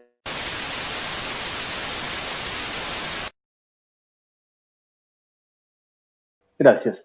Bueno, habíamos quedado en el derrotero espacial soviético y decíamos que en manos de Brezhnev, que era el presidente que había reemplazado a Khrushchev, empieza a reducir el presupuesto. Además, por otro lado, Korolev muere en el 66, él venía con problemas serios de salud porque había tenido una historia muy complicada, y esa presión, más su salud, más la prisión que había sufrido a manos de Stalin, había hecho su mella de su salud. Entra Mishin en su lugar, quien de alguna forma, digamos, era difícil de reemplazar a Korolev por su capacidad, sobre todo de gestión en el proyecto. El N1, que era lo que sería el Saturno V soviético, cuando hacen las primeras pruebas falla. Ya habíamos contado el diseño de los motores, que eran novedosos, pero además tener que hacer funcionar 30 motores a la vez no era nada fácil, y esto los complica mucho. En febrero tienen la primera falla, ya los americanos en diciembre del 68 habían hecho su vuelo circunlunar, y el 3 de julio, 13 días antes de la llegada del hombre a la Luna, un segundo N1 destruye la rampa de lanzamiento completa. Y eso es grave porque le implicó más de 2 años de volver a rehacer una rampa para semejante lanzador. En el 71 vuelve a fallar y ya esto lo saca completo. Si ya estaban fuera de carrera, ya no tenía ningún sentido seguir empujando con ese proyecto. Bueno, esto es un error. En el 72, ya Mishin, después de que tiene la última falla del N1, ya es desplazado, y quien entra es Glushko, de quien hablamos, que era el capo de la parte de motores. Y ya arrancan con otro proyecto, que es el cohete energía. Así que ahí ya queda completamente afuera. Del lado de los americanos, ¿qué fue pasando? Bueno, ya contamos que James Webb había recortado el contrato de la fabricación de los Saturno V, o sea que mucho futuro no les quedaba. Habían pedido 15 y hasta ahí llegaron. Eso pasa en agosto del 68, o sea que terminan de fabricar, los usan en los vuelos que quedaban y ahí termina. ¿Qué pasa, digamos, cuál es el impacto de que el Apolo 11 alunice? Lo primero es, bueno, festejan, por supuesto, cumplen con la meta que había fijado John Fisher Kennedy y le rinden el honor. Y a partir de ahí, digamos, se empieza a ver desde el punto de vista de la evaluación política que ya empezás a hablar de altos costos y altos riesgos, cuando ya el beneficio político ya estaba saldado. Cuando aterriza el Apolo 12,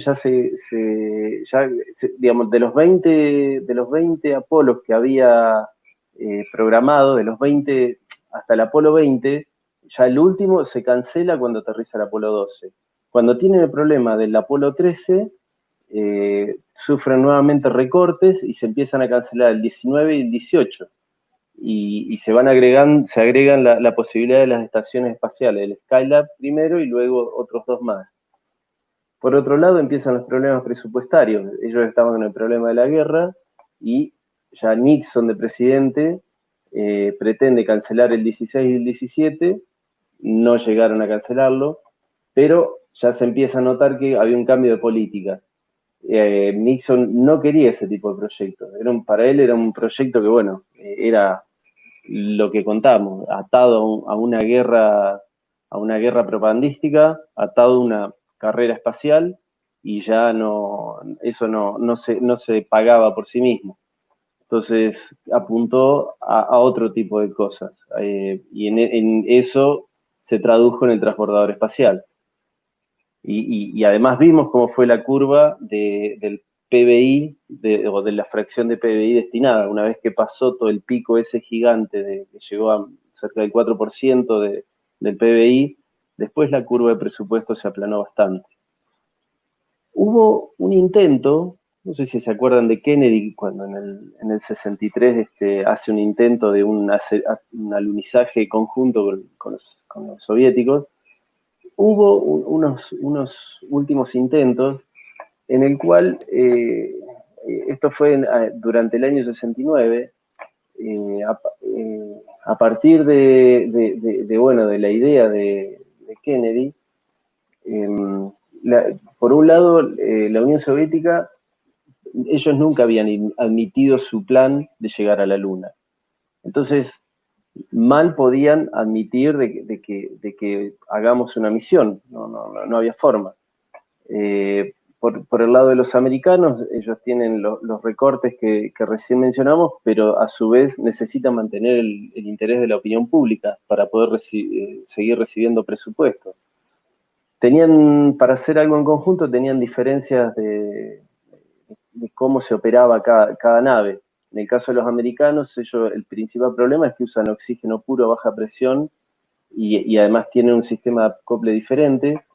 Pero bueno, le proponen a los soviéticos acoplar su estación espacial, la Skylab, que la estaban por lanzar, con una nave Soyuz. Pero la diferencia con los soviéticos es que ellos usan una atmósfera idéntica a la terrestre con 78% de nitrógeno y tienen un sistema de acople totalmente diferente. Entonces se oponen. La NASA luego propone una misión Skylab, igual que acá, acoplada ahora con una estación Salyut, que los soviéticos acababan de lanzar.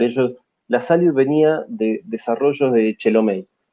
Y el problema de la Salyut, digamos, del lado soviético, del lado político, es que estaban basadas en unas estaciones espaciales militares. Entonces, iban a dar demasiada información de lo que estaban haciendo del lado militar, del lado de espionaje, básicamente, porque eran estaciones de espionaje. Entonces, lo que fue una posibilidad de acoplar 2 estaciones y hacer la primera estación espacial internacional quedó en la nada. Pero surgió otra opción, que era acoplar una nave Apolo con una nave Soyuz. Entonces, lo que hicieron fue, del lado soviético, adaptaron unas Soyuz para llevar 2 tripulantes con trajes. Recordemos que era para 3, pero bueno, la adaptaron para llevar 2 con el traje puesto. La NASA desarrolla un módulo de interfaz que sería esta especie de tubo que se ve ahí, que tenía cada uno su esclusa y podían rellenar con la atmósfera según del lado que entrara cada astronauta. Tienen que desarrollar un mecanismo de acople andrógino. ¿Por qué andrógino? Porque, digamos, cada uno se manejaba con un sistema de lo que se llama macho y hembra, pero si uno tenía que ser macho y otro hembra, no estaba políticamente bien visto, entonces desarrollan un nuevo sistema, aunque parezca mentira. Y como punto destacable de los astronautas, del lado de los soviéticos, uno de los que va es Leonov, que era el primer caminante espacial, aquel que voló 12 minutos en su traje espacial y que tuvo problemas para entrar. Y del lado de los americanos voló Dex Layton, que era uno de los 7 del Mercury, de los más famosos de los primeros 7 astronautas que selecciona la NASA para la Mercury, que no había podido volar porque había tenido un problema, le habían detectado un problema cardíaco y nunca lo habían dejado volar. Pero bueno, después de hacer algunos tratamientos y hacer mucha presión, durante el tiempo que él no voló, era el coordinador de las tripulaciones de todos los vuelos de la NASA. Así que era una persona ya de cierto peso, entonces él de alguna forma hace su presión para poder volar en la última misión Apolo. ¿Cómo fue la secuencia? Despega una Soyuz de Baikonur, 7 horas y media después despega de la Florida una nave Apolo y se acoplan, y lleva el módulo de interfaz. La misión, bueno, fue todo un éxito, sobre todo mediático y político, siendo lo más complejo el reto, el idioma. ¿Cuáles son los resultados para ambos lados? Para la Unión Soviética supera un poco su complejo de inferioridad no declarado. Para Estados Unidos es el fin de una era, porque fue la última Apolo y tuvieron que pasar 6 años hasta que volvieran a poner personas en el espacio. La Unión Soviética usó una versión anticuada de la Soyuz porque ellos ya estaban desarrollando una nueva versión bastante más moderna y los americanos siguieron creyendo que los soviéticos seguían retrasados respecto a ellos, pero no era correcto. Y bueno, el sistema andrógino se usó luego en las siguientes estaciones espaciales, como la Mir, la STS y el STS y la ISS. Legados. Bueno, desde el punto de vista científico y tecnológico, el desarrollo de los cohetes pesados, de desarrollo de satélites científicos, meteorológicos, comunicaciones y espionaje, mantas térmicas de uso espacial, que eso obviamente lo usamos en INVAP, miniaturización de hardware, software, conocimiento de la Luna, de la Tierra, del Sistema Solar y del universo. De uso doméstico un montón, después no las quiero enumerar ahora, después se pueden ver. Y otro que es realmente interesante es ¿qué aprende de uno de estos? Bueno, nace a partir de la necesidad político-militar de dominar un nuevo ámbito en el espacio y de alguna forma vira a un desarrollo civil. Contribuye una tregua en la tensión armada, porque, digamos, aparte está la inteligencia, empieza a ser un poco más fácil y cada uno puede empezar a confiar en lo que tiene el otro y eso distiende bastante el problema de la Guerra Fría. Apolo fue el proyecto civil más grande y caro y que no buscaba un retorno económico y militar. Y por último, y muy importante, es que nos hizo ver a la Tierra de otra forma, empezando por el vuelo del Apolo 8 con el amanecer de la Tierra. Creo que con esto puedo cerrar lo que fue la carrera espacial y la tensión que hubo en todos esos años, que nació a partir de un problema militar y terminó de alguna forma con 5 astronautas dándose la mano, 3 del lado americano y 2 del lado soviético, allá en el espacio a bastante altura.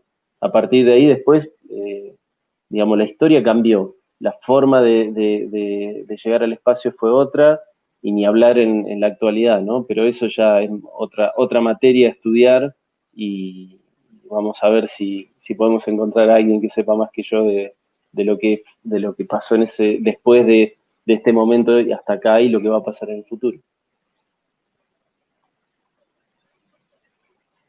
Perfecto, Carlos. Muchísimas gracias, Carlos. Estuvo muy interesante. Te quería comentar quiénes nos están viendo, quiénes nos vieron y quiénes nos siguen viendo. Luciana Rabaglia dice, bueno, hablaba de las maquetas de Jabo, al igual que Edgardo Fita. Raúl Oliva, saludos desde Temuco. Teresa Peñalba, saludos desde Tandil. Claudio Durán, saludos desde Mendoza. Natalia Maciel, saludos desde Dinahuapi. Y Almendra Espejo, saludos desde Bariloche. Bueno, además están agradeciendo, ahí hay un graph abajo, gracias por darle un cierre al encuentro. Y muy interesante, impresionante, la verdad, de esta historia espacial, ¿no, Carlos? No. La verdad es que sabes un montón, sabes mucho, difícil encontrar a alguien que sepa más que vos. No, es fácil, me parece que lo difícil es ponerse a atar cada cosita que a uno le da un marco de por qué pasaron las cosas. Pero si uno lo busca en internet está. No, seguro, hay un marco histórico además, ¿no? Claro. Carlos, hay 4 preguntas, tenemos 4 preguntas, ¿te las puedo pasar? Sí, absolutamente. Bien, Luciana Rabaglia pregunta si el módulo lunar usaba combustible líquido.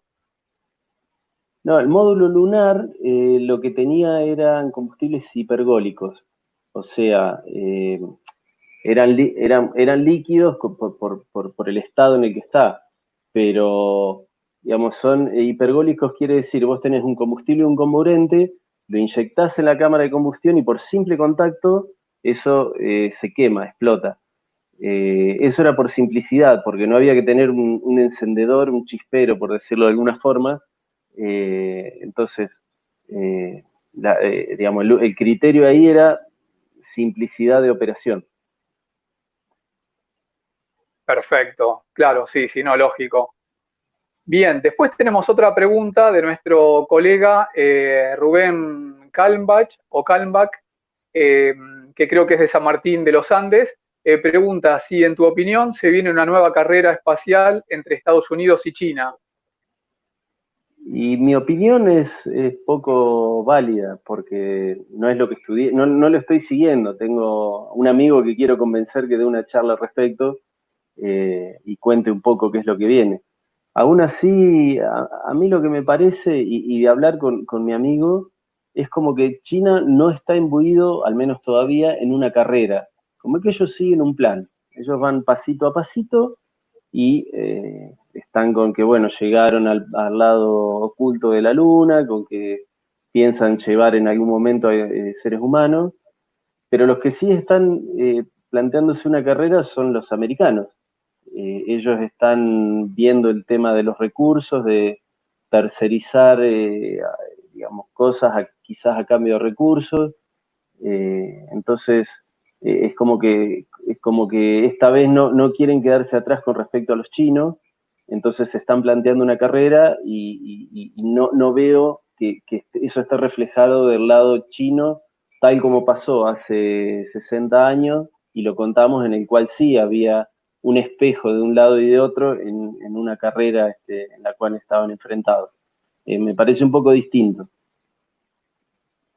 Claro, sí, perfecto, bien, no, lógico. Y acotación con lo que comentabas de China y la cara oculta de la Luna, preguntó Claudio Durán desde Mendoza si se sabe qué está haciendo China en la cara oculta de la Luna, justamente, si hay alguna información. Digamos, yo más o menos sé lo que se publica, o sea, están haciendo investigaciones, digamos, así como se hicieron hace 50 años con las misiones Apolo del lado visible, porque la tecnología en ese momento no te permitía ir a la cara oculta porque no tenías comunicación. Hoy lo están haciendo los chinos en la cara oculta, investigar el suelo y el origen de la Luna, y algunas otras investigaciones, como por ejemplo llevaron algunas formas de vida. Ahora la tecnología se lo permite porque tienen un retransmisor en un punto de Lagrange detrás de la Luna, o sea, un punto que le permite tener un satélite que con poco combustible lo mantienen en el lugar, ayudado por la suma de la gravedad de la Luna más la Tierra, y eso es lo que hace de retransmisor desde el lado oculto de la Luna, porque como sabemos y como le pasaba a las misiones Apolo, no hay forma de comunicarse porque la Luna te apantalla las ondas electromagnéticas. Claro, perfecto. Y en el caso de los rusos, que ellos habían sacado una foto de la cara oculta de la Luna, fue porque esa imagen volvió a la Tierra y la pudieron, digamos, ese fue un archivo que pudieron retomar en la Tierra, la cámara volvió No, a... lo que Recordame, Carlos. hicieron en esa misión fue sacar una foto de como las viejas de rollo, y lo que tenía esa sonda era como un laboratorio químico, como los laboratorios que existían antes para revelar la foto, bueno, concentrado en una sonda. Entonces la revelaban en el viaje a la vuelta y la mandaban por radiofrecuencia durante el vuelo. No era que se podía recuperar esa sonda, no había forma en ese momento, no había escudo térmico, hasta donde sé no había escudo térmico para la semejante velocidad que traía la sonda, poder recuperar esa cápsula y poder revelar las fotos acá. Ah, perfecto. Bien, y la última pregunta en principio es de Almendra Espejo, tiene que ver con la unión entre las dos estaciones espaciales rusas y norteamericanas. ¿Por qué no estaba bien visto lo de macho y hembra, lo del macho y hembra? Porque ninguno de los dos quería ser en la parte hembra del acople. No, era como que políticamente no lo aceptaban. Son esas tonterías que a veces surgen a nivel político quizá, o a nivel de algún dirigente, no lo sé, pero sí sé que ninguno quería ser hembra, digamos, corrían otros años, ¿no? Otros años, otro eso sería contexto, sí, hoy sería una tontería suprema eso. Es más, sería, no sé, decía que el que dice que no quiere estaría mal visto y se tendría que reivindicar no sé, en el medio de la plaza, una plaza pública, diciendo, no, quiero ser hembra. Exacto. Sí, pero en ese momento sí, evidentemente no estaba muy bien visto. Claro. Yo tengo una pregunta también. De la primera parte, de hace mucho, me quedó picando una pregunta que no te hice en la charla anterior. Y es, ¿nos contarías un poco más de la relación entre Von Braun y la astronomía? Que lo nombraste y no lo llegamos a desarrollar. Sí, cuando él tenía 13 años, digamos, él era luterano, la familia luterana, entonces a los 13 años, el típico regalo para el niño que pasa de alguna forma a ser más adulto, se le regalaba el pantalón largo y el reloj. Y la mamá, que era aficionada a la astronomía, prefiere regalarle un telescopio, le pareció más interesante. Y ahí un poquito a Von Braun, que era un excelente pianista, y no le importaba nada ni de la matemática ni nada, se le vuela la peluca y se empieza a dedicar, junto con las revistas de ciencia ficción que él leía, más empieza a leer Julio Verne, se empieza a dedicar un poquito más a otros temas, como por ejemplo los vuelos espaciales. Así que, pero eso da para charlarlo un poco más, porque es muy interesante la historia la infancia y la adolescencia de Von Braun. Hacemos un spin-off de esto. Hacemos una nueva charla. Bueno, me parece bien. Mirá, ya miro. Bueno, charlamos. Agosto. Ya te comprometo. Bueno, tratamos de contar un poco, de abrir ese spin-off, porque la verdad que es interesante. Para chicos un poco, digamos, tipo adolescentes, por ahí está bueno, si algún papá quiere invitar a su hijo o hija a esa parte, a escuchar esa parte de Von Braun, no está mal. Muchísimas gracias por esta charla tan detallada, por tu entusiasmo, tu sentido del humor. La verdad que muchas gracias. Bueno, gracias a ustedes. Gracias también a la audiencia por acompañarnos. Como probablemente sepan, la historia de los humanos en la en el espacio no termina acá, tiene nuevos capítulos, nuevos participantes, no solo países, sino también empresas privadas, no solo hombres, sino también mujeres, otros destinos, la Luna, pero también Marte, y nuevas modalidades también más colaborativas. Por nuestra parte, como aficionados, los esperamos el martes 7 de julio a las 19 horas para compartir una nueva charla. Esta vez desde Esquel, el doctor Néstor Camino nos va a hablar de la importancia de los eclipses de sol en la enseñanza de la astronomía. Le damos las gracias también a Javo, que, bueno, no pudo estar en el final, pero participó y con mucho conocimiento de causa en esta charla. Gracias a Gustavo, que está ahí detrás haciendo todo esto posible, y gracias a Ale también. Y bueno, gracias a la Asociación de Aficionados a la Astronomía Bariloche, que hizo posible también esta transmisión. Y bueno, así damos por finalizada entonces la transmisión para el día de hoy y los esperamos, como dijo Cris, la semana próxima. Hasta luego.